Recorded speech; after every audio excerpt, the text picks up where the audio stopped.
he had for Kobe Bryant. And he played against some of the all-time greats. He came up in the 80s with Bird and Magic, Elijah Wan and some of the Barclays and all those guys, Skip. But I don't know, it's hard for me to believe that he had any more respect for those guys than he had for Kobe Bryant. And he said the reason why he was more mentally tough maybe than he was is because he had to deal with his fans, because everybody thought Kobe was trying to copy. He basically copied every single thing, the way he walked, the way he chewed his gum, he stuck his tongue out of his mouth, he put the little the armband on his elbow, he pulled the knee sleeve down to his calf. He did everything just like Kobe. He just had, just like Michael, he just had hair. So having to deal with that, and I think the thing is, Skip, in order to be a historically great player, transcendent player, you have to be able to compartmentalize, because there's a lot of times that you're dealing with things off the court or off the field or whatever your profession is that no one knows. Only you know. But you got to go out there in your said profession, put that aside for 2 hours, 3 hours, be that great that everybody know you are, and then deal with that at another time, in another place. And Kobe was able to do that. Michael was able to do that, Skip.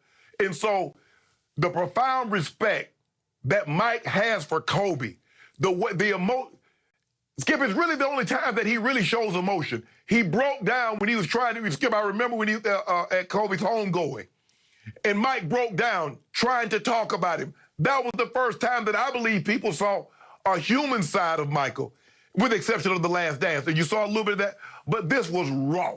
This was not, give me a cut, okay, give me a minute. This was the outpouring of love, and I can't believe that I'm having to do this today. I'm not supposed to have to do that.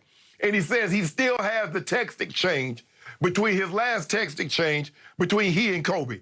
So I'm not surprised that Mike said this, because we know the profound respect, the profound love, the adoration that Michael has for Kobe Bryant. So nothing that Mike said about Kobe is surprising to me. And Skip, I still have the last exchange that I have with Kobe Bryant when I was talking to him about congratulating on the birth of his new daughter. So, Skip, I'm not surprised that Michael said these things about Kobe.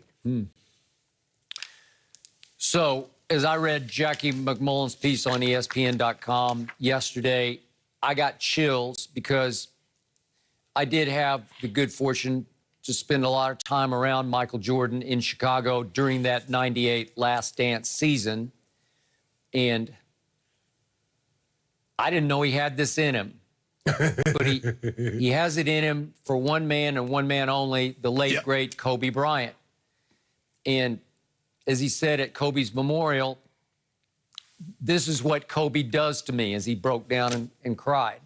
Right. And then he added, even though he can be a pain in the ass. Well, he was a good pain in the ass for Jordan for all those years, because he just drove him crazy, texting, calling, asking questions. How do you do this? How did you do that? Why? To explain. Shooting angles, release points, just relentless obsession with trying to be like Mike, to beat Mike. Yes. And to me, the statement that Michael made about he was even mentally, maybe even mentally tougher than I was, in a way, it's Michael, he's giving himself a compliment. I don't want to overstate this, but he's basically saying he was mentally tougher because he was trying to outdo me, and it's virtually impossible, but he came close. Right. And Michael has two sons who became sort of marginal college basketball players at UCF. And you know how Michael is. You're either great or you're not. And not that he doesn't love his two sons, but Kobe became his son. It wasn't little brother. It was like a son. He tried to raise him in a basketball sense, and he kept it pretty quiet. Both of them kept it pretty quiet. They did. So it was off radar, and it only spilled out at the memorial service, and as you'll see this Saturday when he introduces them, and they obviously put him in the Hall of Fame. But Skip, before you go ahead. Skip, before you go, one other person can generate this kind of emotion out of Michael Jordan, his father. Man. When he talks about his father, that's the only other person that I've ever seen Michael open up, and you see all of a sudden, he's human. Yep.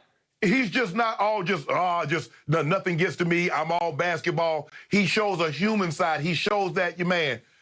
And for his father and Kobe, Skip, he didn't always have the relationship with Kobe. Skip, you remember in the All-Star game? He called him the little Laker boy. He's like, hell, I went passing the ball. I think, hey, you want to shoot it? Go get the rebound yourself.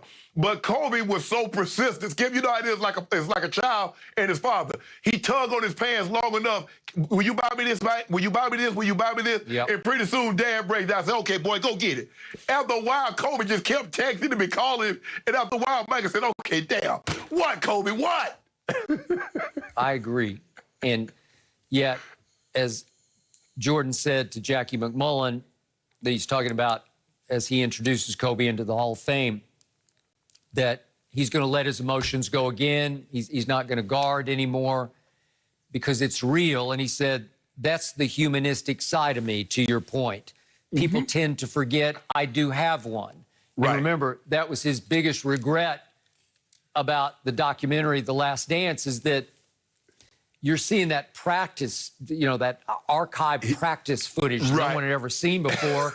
And he is coming across, you and I went back and forth for days about this, but he was coming across as cutthroat, cold-blooded, you-know-what, as he ridiculed his teammates, sometimes punched his teammates to motivate his teammates.